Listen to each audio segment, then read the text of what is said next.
My name is Yusuf Rahman Hakim. I will read the text from English for Information Technology and Business from Dr. Supis. Dr. Supis. Okay, I will do Unit X1 steps in the design process. One of the most important tasks a manager performs is decision making. This might be defined as the process of choosing a course of action when alternatives are available to solve a particular problem. The step list allow profit a simple framework of the ideal decision making process. Define problem. Step 1, define problem. And step 2, define expectation. Step 3, gather data. And step 4, develop alternative. Step 5, evaluate alternative. And step 6, choose best alternative. All of there is all of that in the decision process. And next, the first step, defining the problem, is perhaps the most difficult step. It involves careful analysis of the situation in order to state the problem and determine its cause. For example, a factory might be experiencing low production. The problem because the supervisor has failed to schedule the work shift in the most efficient manner. Because defining the expectation in steps 2 involves stating the result that is expected when the problem has been solved. The expected result after solving the problem has been solved. The expected result after solving the problem of low production district above will be to increase the output of the factory. Next, data are gathered about the problem.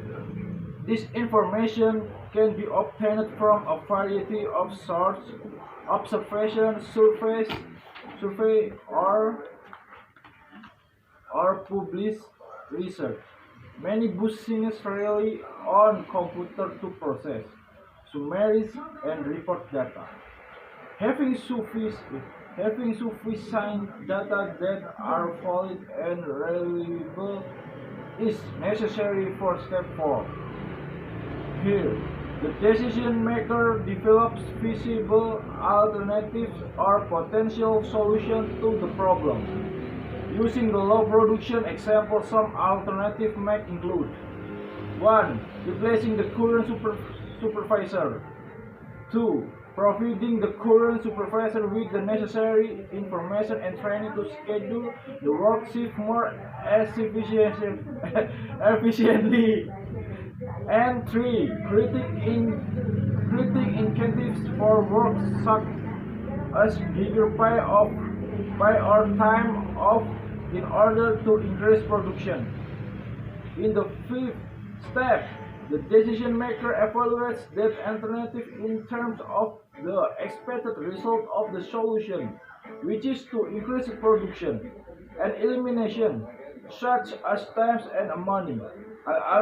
Alternative 1, replacing the current supervisor, doesn't create increased production and will involve training for the current supervisor, will be time consuming and somewhat expensive, but shall bring about increased production.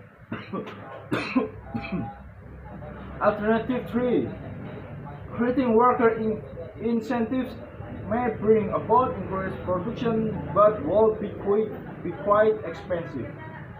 Finally, the decision maker compares the alternatives and chooses the one that has the best potential for providing the desired result. In the low production example, the decision maker decides to try providing the current supervisor with additional training because these alternatives solve achieve the objective with the lowest expenditure of time and money. The decision The decision-making process is followed. B1. Implementation of the choose alternative. Putting it into action. And 2. Evaluation of the that alternative A.